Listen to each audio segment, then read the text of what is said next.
को बहुत बुरा पूछती थी। फूलन देवी सम्मान बहादुरी के लिए, सामाजिक अन्याय के विरुद्ध फूलन देवी का संघर्ष और सांसद बनने तक की महिलाओं के लिए बहादुरी का प्रतीक है और प्रेरणादायक है। माता पिता का भी बहुत रोल होता है। एक समय ऐसा था जब पूनम यादव को लगा इस फील्ड में रहो और तुम बहुत अच्छा अपनी जमीन बचाने के लिए जो आंदोलन चल रहा है उसका नेतृत्व कर रही है। बेगम हजरत महल सम्मान हम सुमन पांडे और बुशरा जी को दे रहे हैं। महिलाएं जो सामुदायिक करती हैं तो हम दो लोगों को दे रहे हैं। एक तो है हमारी डॉक्टर रीता चौधरी जो लखनऊ यूनिवर्सिटी में प्रोफेसर हैं और दूसरी हैं कहकशा अरबी जो अभी लखनऊ पब्लिक कॉलेज में प्रधानाचार्य हैं। वो आपके लिए बया का एक कैसेट भी लाई है जिसमें उन्होंने बया का संरक्षण किया है भी जा रहा है। और एक सुखद संयोग ये है डॉक्टर कमर रहमान साहबा अपने शोध कार्यों के लिए जनहित दर्ज और वो लेखिका भी हैं। सामाजिक न्याय से संबंधित मामलों की ज्यादातर पैरवी करती हैं। बहुत मधुर आवाज, सुरीले कंठ और राग रागिनियों से सहज मित्रता कायम। मर्सिया, सोज और सलाम पढ़ने का एक कैसेट भी है याद हुसैन। वो सूफी संगीत की भी पारंगत है। हिंदी की संजीदा युवा कवयित्री और लेखिका के रूप में प्रतिष्ठित हैं। तो ये सम्मान हम रिजवाना, अक्षा और अलशिफा को दे रहे हैं। और अक्षा और अलशिफा ने इस कला में अपनी पहचान बहुत अच्छी बनाई है। फिरोजाबाद के आर्थिक रूप से कमजोर परिवार से आने के बावजूद ये दोनों लड़कियां इस कला में उत्कृष्टता प्राप्त कर रही हैं और इनकी कहानी अन्य लड़कियों के लिए प्रेरणा स्रोत है जो अपने सपनों को पूरा करने के लिए संघर्ष कर रही हैं। पिछले 5 वर्षों से उत्पीड़न, भेदभाव और सांप्रदायिक में जन्मी डॉक्टर प्रियंका सोनकर का शोध विषय हिंदी दलित साहित्य में दलित नारीवाद था। मुसहर समाज की है वो, जो दलितों में दलित समाज है। बचपन में ही विवाह हो गया, खुद नहीं पढ़ पाई तो उन्होंने ये तय कर लिया उनके दौरान पुलिस की। गौतम जी को दे रहे हैं। रीमा गौतम जी ने अपनी बहादुरी में तेंदुए से लड़ के अपनी बच्ची को बचाया था इन्होंने और उसमें इनके आंखें देखे बाहर आ गई थी। तो ये इतनी बहादुर महिलाएं, इनको हम पूर्ण देवी सम्मान से सम्मानित करते हैं। गुलाब भाई सम्मान जी से कि वो इन लोगों को सम्मान प्रदान करें। मैं पढ़ती जाऊंगी नाम एक एक करके। उत्कृष्ट योगदान दिया है तो आपने देखा ही होगा, अभी पढ़ के सुनाया गया कि किस किस नाम से इनाम दिया जा रहा है। वो भी बहुत ही मशहूर और ऐसे लोग रहे हैं जो ऐतिहासिक रही हैं महिलाएं, उनके नाम से इनाम दिया जा रहा है। और उन लोगों को दिया जा रहा है जिन्होंने पिछले कुछ वर्षों में बहुत अधिक कंट्रीब्यूट किया है सोसाइटी के लिए और महिलाओं के विकास के क्षेत्र। अगर जीडीपी बढ़ानी है तो लेबर फोर्स पार्टिसिपेशन में महिलाओं का रेट जो है या उनका प्रतिनिधित्व जो है वो बढ़ाना आवश्यक हो जाता है। महिलाओं को, जैसा कि अखिलेश यादव जी ने लिख के दिया है, उसमें आप लोगों को जो ब्रोशर मिला है कि समान अधिकार दिया जाए, समान अवसर दिया जाए, समान शिक्षा दी जाए, जिससे कि वो हर तरीके से पुरुष के बराबर रहें। किसी तरीके से कोई जेंडर डिस्क्रिमिनेशन ना रहे या जेंडर में डिस्पैरिटी ना रहे दोनों के बीच में। महिलाओं उतनी तरीके से आगे बढ़ सकें। ये पहल माननीय अखिलेश यादव जी जो मुख्यमंत्री के रूप में उन्होंने महिलाओं के उत्थान के लिए किया।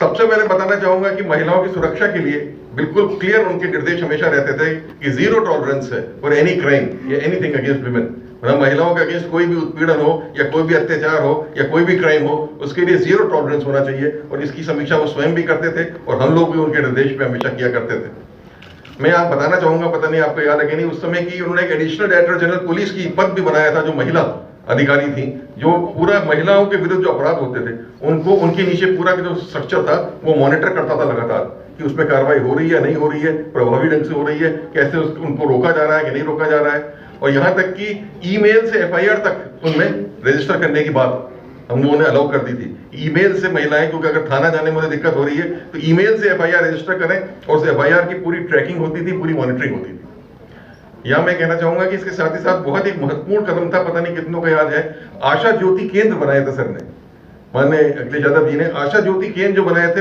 उस समय मुझे याद है, मेरे जब मैं चीफ सेक्रेटरी था 26 जिलों में हम लोगों ने चालू कर दिए थे। वन स्टॉप सोल्यूशन था महिलाओं के लिए, क्योंकि महिलाएं जैसे उनके साथ कोई उत्पीड़न होता है या कोई क्राइम होती है तो they can not go to the police station, they feel nervous या एप्रीहेंसिव, वहां जाने के लिए घबराती हैं। तो ये अलग केंद्र था थाने से हटके, जहां पे महिलाएं मैन कर रही थी वहां पे मौजूद थी। महिला जाएगी, उसका उत्पीड़न हुआ या कोई भी उसके साथ कार्रवाई हुई है, उसकी शिकायत लिखाएगी, एफआईआर दर्ज होगी, उसकी जांच शुरू होगी, मेडिकल एग्जामिनेशन होगा, साइकोलॉजिकल काउंसलिंग होगी और यही नहीं, उसको पुनर्स्थापित करने के लिए उसको पूरी कार्रवाई भी की जाएगी। ये आशा ज्योति केंद्र एक बड़ा भारी पहल सर के निर्देश पे हम लोगों ने उस समय किया था। एक 1090 तो आप लोग भूल ही नहीं सकते, मैं समझता हूँ बहुत बड़ी पहल सर के निर्देश पे की गई थी टेक्नोलॉजी की। और मुझे याद है कि 1090 से महिलाओं को जो कॉल आती थी मोबाइल से, जो उनको मतलब अश्लील कॉल आती थी या धमकाने वाली कॉल आती थी, वो तुरंत कंप्लेन करती थी और महिलाएं 1090 में बैठी रहती थी, तुरंत कार्रवाई होती थी, विद इन अ डे कार्रवाई होकर उनको पूछा जाता था। और वो पास में पूछा भी जाता था महिला से कि क्या आप संतुष्ट हैं कि जो कार्रवाई हुई। तो मुझे व्यक्तिगत रूप से ये आंकड़ा याद है कि मेरे टाइम पर भी 7 लाख शिकायतें आई थी और 7 लाख शिकायतें में से 98% सेटिस्फैक्शन रेट था।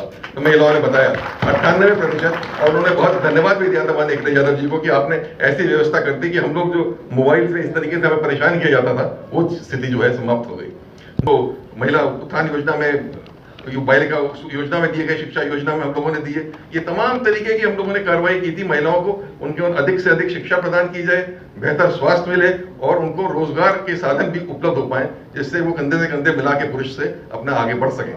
तो ये मैं केवल खाली मैंने कुछ उदाहरण रूप भी कुछ बातें बताई हैं जो माननीय अखिलेश यादव जी की विचारधारा को दिखाता है कि महिलाओं को पूरा सम्मान देना आवश्यक है और महिलाएं अगर बराबर होकर पुरुष के साथ चलेंगी तभी समाज में जो है क्रांति आ पाएगी, समाज में बदलाव जो है वो आ पाएगा। और इसी परिवेश में उन्होंने ये कदम उठाया। तो आज ये जो आज अभी जितने अवार्डीज हैं मैं उनको अपनी ओर से बधाई देना चाहूंगा। अभी उनको अवार्ड मिलने वाला है, उनके नाम घोषित हो गए हैं। वर्मा जी से आग्रह करूंगी, तो कभी ना किसी को होती ही नहीं है परफेक्शन। यूटोपिया हमेशा वो चीज़ होती है जो हम अपने मन में आदर्श गढ़ते हैं, पर कुछ खामियों के साथ ही हमें मिलता है। और ये बात सही है कि इससे पहले जो आज जो सरकार केंद्र में भी और हमारे यहाँ है, कोई आपत्ति तो नहीं है। पॉलिटिकल तो बात करनी ही पड़ेगी। अध्यक्ष जी, ऐतराज़ तो नहीं है इस बात में। मुझे लगता है देखिए, पॉलिटिक्स तो जब हम महिलाओं की उन्नति की बात करते हैं तब भी हम पॉलिटिक्स ही कर रहे हैं। पॉलिटिक्स है क्या? पॉलिटिक्स करना ज़रूरी नहीं है पार्टी पॉलिटिक्स करना हो। पॉलिटिक्स का मतलब है सत्ता के संतुलन के बारे में कुछ करना, बात करना भी उसके बारे में कुछ करना है। तो हम पॉलिटिक्स तो तब भी करते हैं जब हम स्त्री और पुरुष के मानवाधिकारों की बात करते हैं, क्योंकि वह सत्ता के संतुलन की बात है। तो वो पॉलिटिक्स बस मैं यहाँ करना चाहती हूँ कि हमें ये बात सच है कि किसी भी समय परफेक्ट सरकारें नहीं मिली, लेकिन जो आज है उससे 1000 गुना बेहतर मिली। और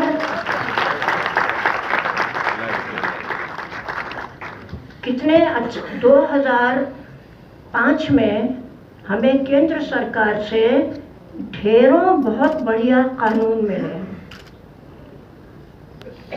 इस यूपी में सरकार के पहले जो सरकार थी हमारे अखिलेश जी की, उसमें उत्तर प्रदेश के शहरों को अधिक सुंदर बनाया गया। अब आज जो सुंदर बनाया जा रहा है, लखनऊ में जुटे हुए हैं सुंदर बनाने को। उस सुंदरता के नाम पर जो सौंदर्य बोध है, ज़रा मैं कुछ कहूँगी नहीं, आप खुद देख लीजिएगा कलर स्कीम क्या हो रही है।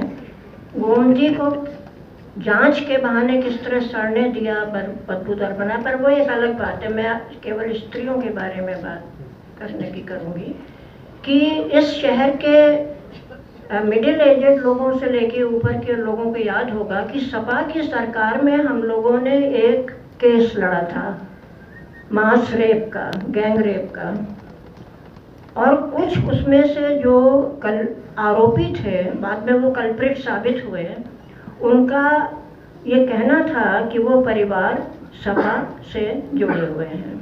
लेकिन हम लोगों ने पता नहीं कितनी बार सड़क पर जुलूस निकाला। मुख्यमंत्री का तब मुलायम सिंह जी थे, उसके बाद अखिलेश जी आए और वो तब तक चला, 11 साल केस चला। हम लोगों को ना रोका गया सड़क पे आने पे, ना डंडे चलाए गए, ना जेल में ठूसा गया, ना 6 लोगों की जगह वाली जीप में 22-25 लोगों को जानवरों की तरह से घुसाकर कहीं सुनसान जगह पे छोड़ा गया। हमें प्रोटेस्ट करने का और न्याय दिलाने का हमने बखूबी किया। गवर्नमेंट ने हमें कभी बाधा नहीं डाली। ये जो बात मैं कह रही हूँ ये छोटी बात नहीं है, और वो छोटी बात इसलिए भी नहीं है, बड़ी बात से बहुत बड़ी बात तब बनती है जब आप देखें कि आज क्या हो रहा है। आज हम कुछ महिलाओं को सम्मान देने तो नहीं बल्कि उनको यहाँ पर बुला करके अपना नमन करना चाह रहे हैं, और हम सम्मानित होना चाह रहे हैं। शायद यही बात वंदना जी भी कहना चाहेंगी।